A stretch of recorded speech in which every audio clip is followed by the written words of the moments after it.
Bueno, vamos a profundizar en este tema, en lo que viene para esta elección en Estados Unidos, tan relevante no solo para ese país, sino para el mundo. El analista internacional del Instituto Res Pública, Álvaro Iriarte, está con nosotros aquí en el estudio. Hola, Álvaro. Hola, Sebastián. Hola, Fresia. Feliz de estar con usted. Gracias por estar con nosotros. Bueno, Mónica da algunos datos bien interesantes del reporteo en terreno, ¿no? Y de lo que se está viviendo allá en Estados Unidos. Nosotros queremos darle otra dimensión también y profundizar en algunos aspectos de lo que tú consideras, Álvaro, va a ser clave para entender esta elección. Partamos por una definición. ¿Crees que efectivamente va a ser muy reñida como se anticipa?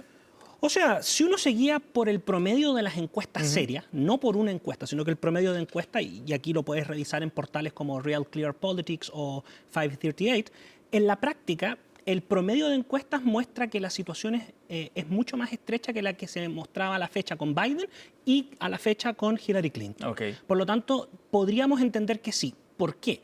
Porque desde que Trump está en política y ha competido en una elección, todas las encuestas, independientes si termina ganando o no, subponderan al votante de Trump. Okay. Entonces, esto es interesante porque, por ejemplo, si tú tienes hoy día que en Pensilvania están empatados, yo en principio diría que eso es una buena noticia para la campaña de Trump, porque a la misma fecha, hace 4 años, Biden estaba arriba, según el promedio de encuestas, 4 o 5 puntos, y terminó ganando por un margen estrecho no superior a... ¿En Pensilvania? En Pensilvania. Ajá. Claro. Álvaro, ¿y por qué se supondera al votante de Trump? ¿Es porque no reconocen abiertamente? Mira, hay una mezcla. Lo primero es que hay una cosa que es el voto oculto, que en Chile también lo hemos visto en distintas elecciones. Hay gente que vota por Donald Trump, pero no le gusta decir que vota por Donald Trump porque no le gusta la personalidad de Donald Trump. Okay. Y el voto que está haciendo es un voto que puede tener dos componentes.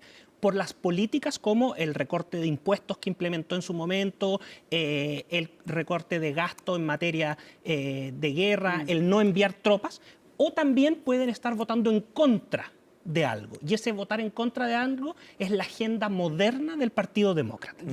Y eso, por ejemplo, el voto en oculto es como este perfil. Pero ¿qué pasa con el voto duro de Donald Trump? Es distinto, ¿no? Porque es público, Sí, claro. hay un fanatismo, no sé. O incluso lo que sí les gusta de Donald Trump es precisamente su forma de ser. Su forma de ser y su puesta en escena. Y claro, lo que pasa es que también otro factor, lo conecto con ese factor. ¿Por qué también se supondera? Porque el grueso de las encuestas se hace en ciudades.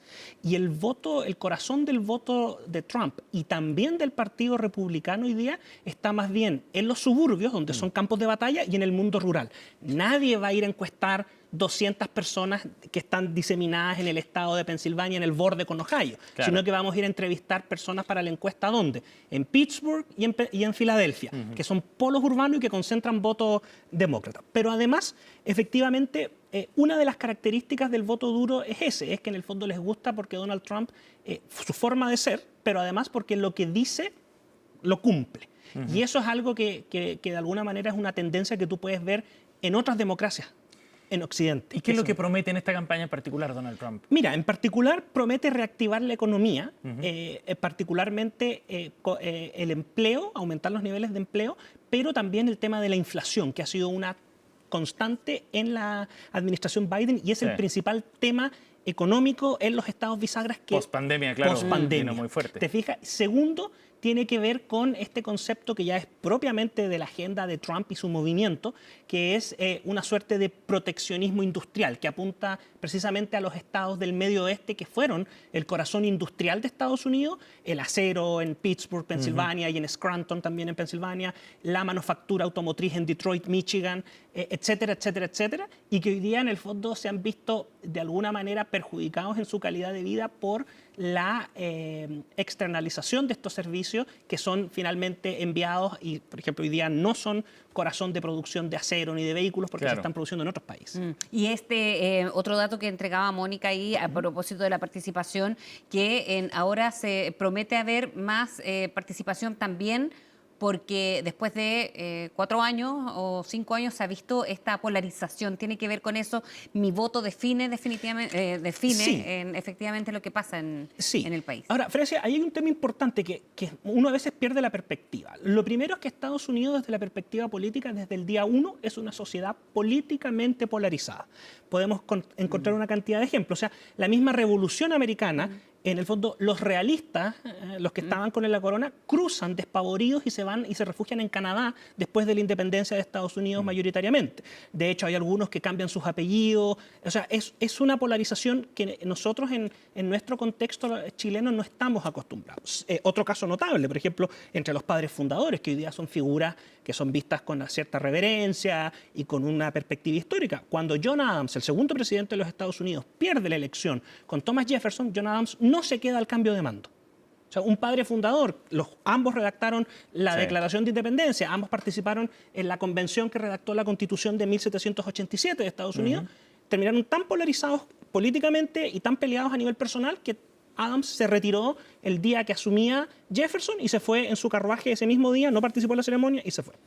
¿Para qué vamos a hablar de Lincoln? O sea, Lincoln hoy día es un personaje que la historia lo juzga como el emancipador, pero cuando tú revisas la prensa de la época, Lincoln, habían caricaturas como Lincoln como tirano, con forma de mono, con forma de ogro, y de hecho esa elección fue tan polarizada que compitieron 4 candidatos presidenciales, y así sucesivamente. Pero sí, eso tiene que ver con la dinámica de los Estados Unidos y además el concepto de mi voto puede cambiar la elección se vincula porque salvo algunas elecciones a consejos comunales en ciudades grandes como puede ser Los Ángeles, Seattle y otros, en general todos los cargos en Estados Unidos se eligen bajo un sistema uninominal. Por lo tanto, es un cargo. Pueden haber 20 candidatos, pero se elige un cargo. Es un diputado por distrito, los senadores son 2, pero se elige 1 por elección, y si hay que hacer una elección especial, se vota 2 veces. Y ahí, en esos casos, en general, salvo un par de estados, que lo podemos conversar más adelante, el que saca un voto más, gana. Para repartir el colegio electoral es lo mismo. O sea, si tú sacas un voto más, te quedas, y además te quedas con Álvaro, todos los electores. ¿Y por qué está la sensación o la idea, dado esos antecedentes históricos, de que hoy día se vive un particular momento de polarización en Estados Unidos?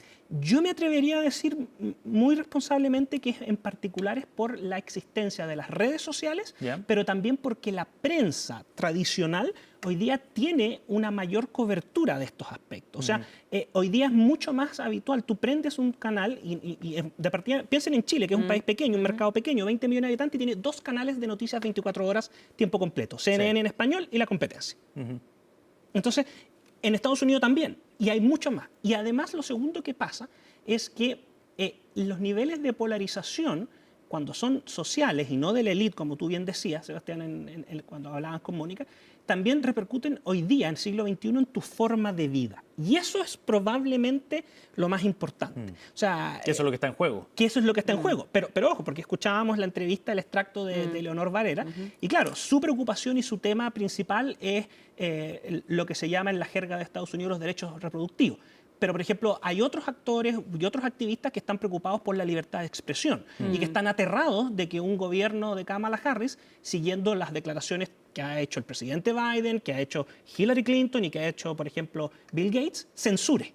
Entonces, afecta tu forma de vida cotidiana. Y esa polarización, entonces, ya no es solamente electoral, sino que es social. ¿Qué puede jugar en contra a Donald Trump y a Kamala Harris? Lo pregunto porque la actual administración va muy ligada, ¿no?, a Kamala Harris, ¿no?, con lo que está pasando en la Franja de Gaza, por ejemplo, versus una persona que está repostulando después de haber sido presidente también en Estados Unidos. A ver, mira, sin lugar a duda hay varios factores. Yo te diría que a nivel personal lo que puede jugar en contra en los suburbios a Donald Trump es su forma de hacer política, su personalidad y estas salidas de libreto que no son bien vistas por algunos grupos de votantes que son tradicionalmente republicanos, pero que tienen una forma de plantearse ante la dinámica de Estados Unidos más bien, no necesariamente de centro, pero más conforme con lo que ha sido la tradición y una dinámica de amistad cívica republicana. Más moderado.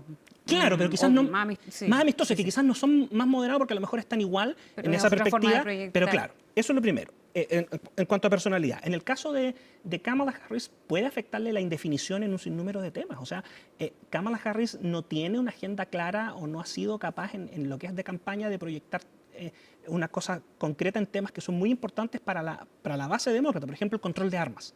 O sea, en el fondo tú podrías presumir, inferir que ella está por una ley que tenga mucho más control para el efecto del porte de armas. Pero en ninguno de sus actos de campaña lo ha dicho como que voy a introducir legislación federal o voy a fortalecer el tema. Eso es a nivel personal. Ahora, a nivel de contexto, yo creo que depende mucho de los estados. Yo sé que esto es cliché, lo vamos a escuchar mucho en estos días, son 50 elecciones, pero depende mucho. O sea, por ejemplo, yo no tengo la menor duda que en Arizona, de los 7 estados bisagra, Arizona es el único estado de frontera.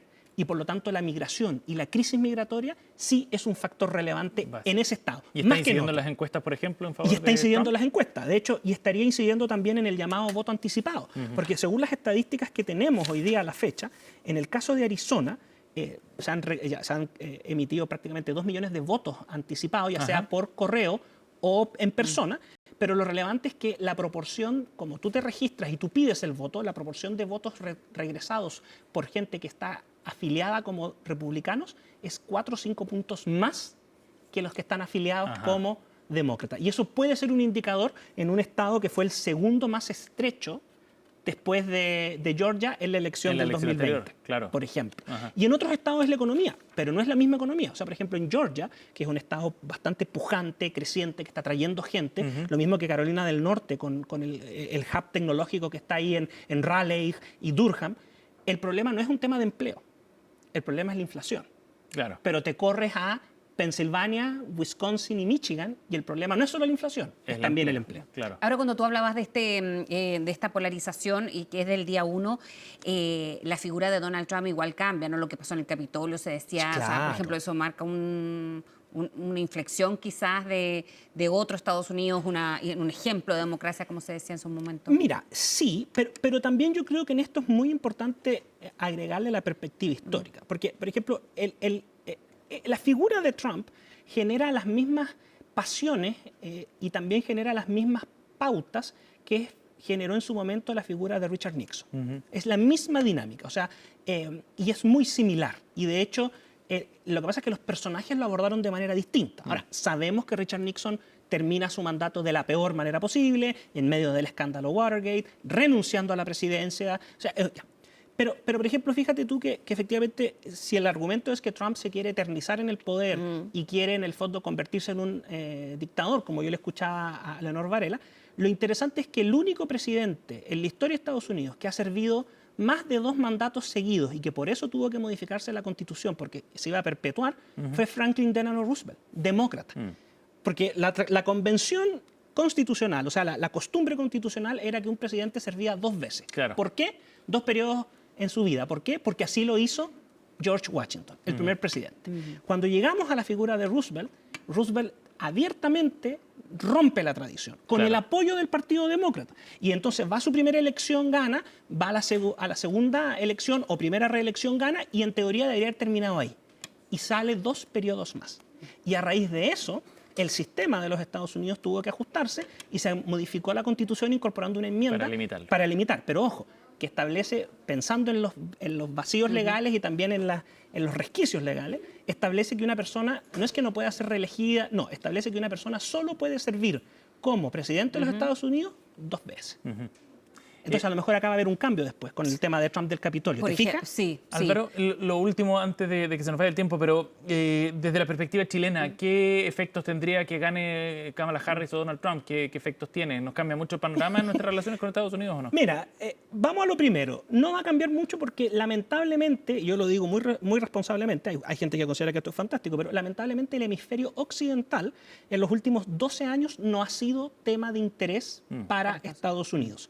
Por lo tanto, ya no es ese escenario, quizás el punto cúlmine de esto fue durante la Guerra Fría, en donde todo el hemisferio occidental y en particular las Américas eran un punto de interés y de atracción para bien o para mal de la política internacional de los Estados Unidos.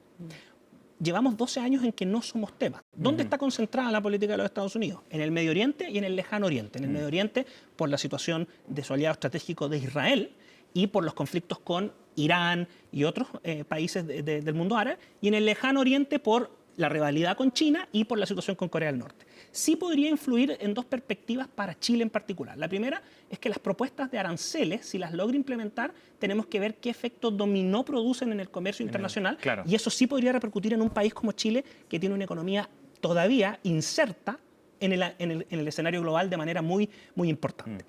Y lo segundo, también hay que ver perspectivas de carácter político de largo plazo, porque un retorno de Donald Trump, y además con una mayoría en el Senado y eventualmente en la Cámara, podría abrir el apetito para que movimientos de derecha no tradicional en países como Chile empiecen a mirar cada vez más la política de los Estados Unidos, cosa que nunca se ha hecho. Claro. Porque en el fondo que somos muy distintos, que no se puede, que pero cuando tienes una figura como la de Donald Trump, Es un imán. que es un imán, pero además que viene con parlamentarios y gobernadores, tú podrías empezar a mirar cada vez más hacia el norte y no tanto como ha sido la tradición de la derecha en Chile, hacia España. España. Claro. Bien, Álvaro, muchas gracias por haber estado acá en CNN Chile. No, fantástico. Gracias Muchas por haber gracias venido. a usted. Esté Gracias, muy bien. nos vemos.